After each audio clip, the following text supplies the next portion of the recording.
Fish கறி பண்ண போகிறோம். காணாங்கழுத்தி ஃபிஷ் தான் இது. இதுக்கு வந்து ஆயில், கொஞ்சம் வெந்தயம், வெங்காயம், தக்காளி, கருவேப்பிலை, கொஞ்சம் மஞ்சத்தூள், கொஞ்சம் தக்காளி அரைச்சி வச்சுருக்கிறேன். இதில் வந்து கொஞ்சம் வெங்காயம், தேங்காய், சீரகம், புளி போட்டு அரைச்சி வச்சுருக்கேன். அதில் மிளகாத்தூள் போட்டு வச்சுருக்கிறேன். நெக்ஸ்ட்டு நம்ம சமைக்கலாம். இப்போ பாருங்கள், கொஞ்சம் ஆயில் விட்டுறேன்.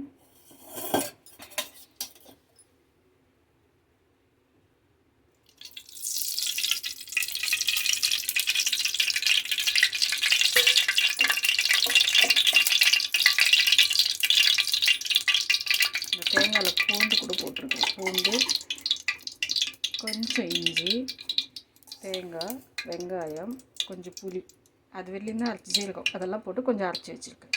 இப்போ எண்ணெய் காஞ்சிருச்சு. நம்ம கடுகு போடலாம். கொஞ்சம் கேர்ஃபுல்லாக இருக்கணும். ஓகே,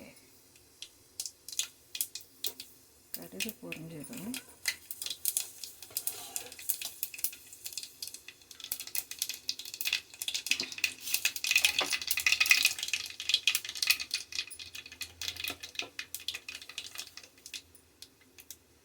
வெந்தயம், இந்த மாதிரி காரக்குழம்பு, ஃபிஷ் கறி அதெல்லாம் செய்யும்போது கொஞ்சம் வெந்தயம் போட்டோம்னா ரொம்ப நல்லாயிருக்கும். கருவேப்பிலை போட்டுட்டு வெங்காயம் போடலாம்.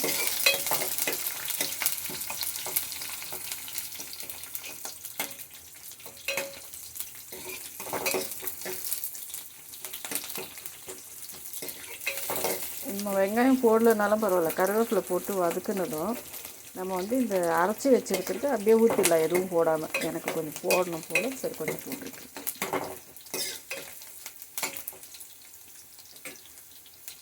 கொஞ்சம் வெறும் இது வெங்காயம் பொடியே அரிஞ்சு வதக்கிட்டு அதிலே தக்காளியும் வதக்கிட்டு இது மசாலா அரைக்காமையும் கூட நம்ம போட்டு வைப்போம். இது வந்து மங்களூர் சைடு கொஞ்சம் அரைச்சி வச்சுருந்தா நல்லா இருக்கும்.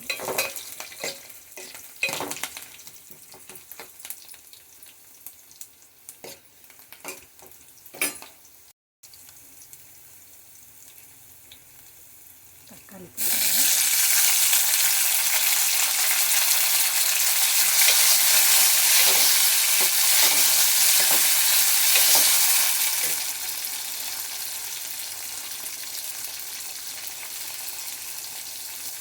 மஞ்சத்தூள்,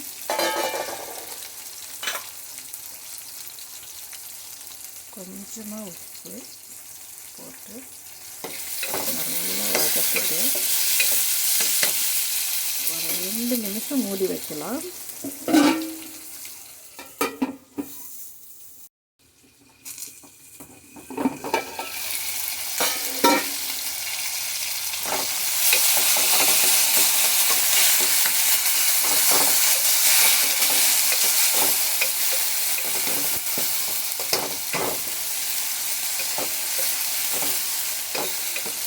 அப்படியே நம்ம புளி கரைச்சி மிளகாத்தூள் உப்பு போட்டு அதிலே கூட வைக்கலாம். இப்போ நம்ம அரைச்சி வச்சு தக்காளி,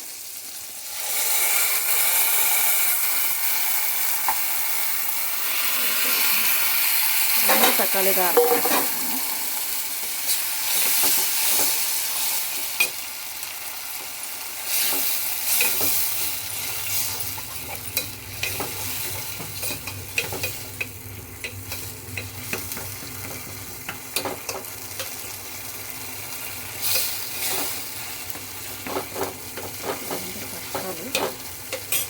நம்ம அரைச்சி வச்சுருக்கோம் இல்லையா பேஸ்ட்,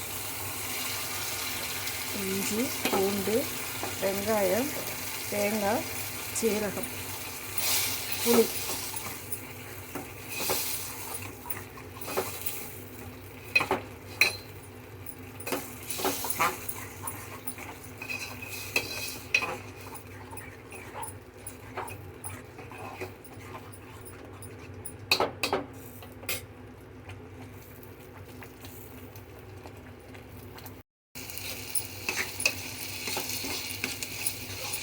இப்போ வீட்டிலையே அரைச்சி வச்சுருக்கிற மிளகாய் பொடியோ கொஞ்சம் எக்ஸ்ட்ராவாக சில்லி பவுடரும் போட்டிருக்கேன்.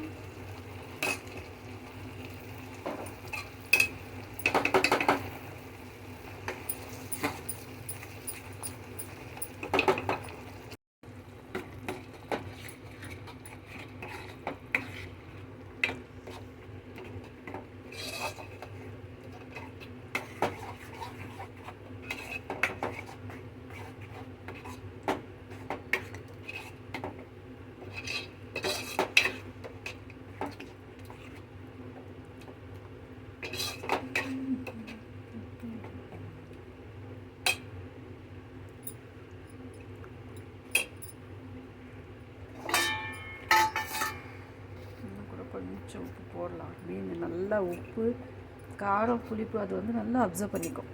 அப்போ தான் நமக்கு வந்து டேஸ்ட். அதுக்கு தான் ஊற வச்சு சாப்பிட்ணுன்னு சொல்லுவாங்க. இது வந்து தெரிஞ்சவங்களுக்கு இல்லை, தெரியாதவங்களுக்கு, மீன் குழம்பே வைக்க தெரியாது இல்லையா அவங்களுக்கு. எனக்கு மீன் குழம்பு வைக்க கற்றுக் கொடுத்தது எனக்கு என்னுடைய மாமனார் தான். இப்போ இந்த சமயத்தில் கொஞ்சம் தண்ணியை விட்டுடலாம். நம்ம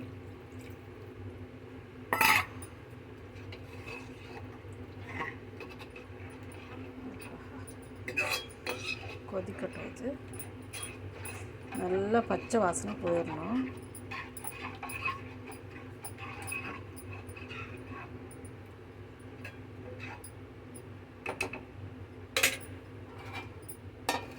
கொதிக்கட்டும். குழம்பு வந்து கொதிக்குதா?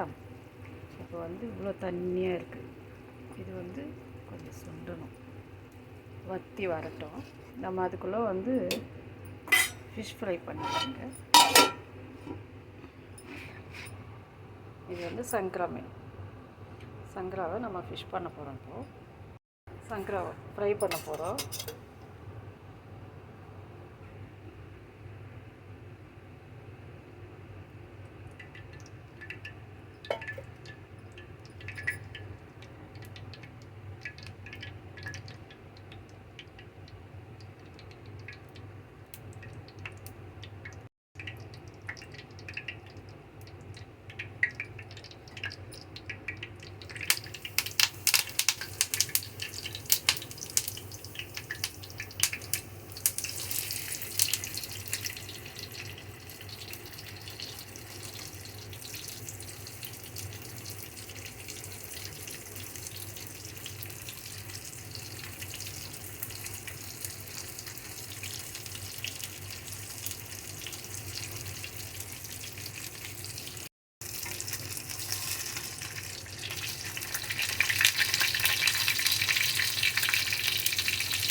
பாருங்கள், கொஞ்சம் கட்டியாகிடுச்சு. இந்த சமயத்தில் நம்ம கொஞ்சம் சிம்மில் வச்சுட்டு ஃபிஷ்ஷுங்கெல்லாம் இவங்களை இதில் இறக்கிடலாம்.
ஆயிடுச்சு, ஆஃப் பண்ணிடலாம். நெக்ஸ்ட் நம்ம இந்த குழம்புக்கிட்ட வரலாம். இது மொல்லமாக திருப்பி போட்டுடலாம். பண்ணணும், ஏன்னா அப்புறமா மீன் கீரை கடையிற மாதிரி மீன் கடைச்சலாயிரும். ஓகேவா?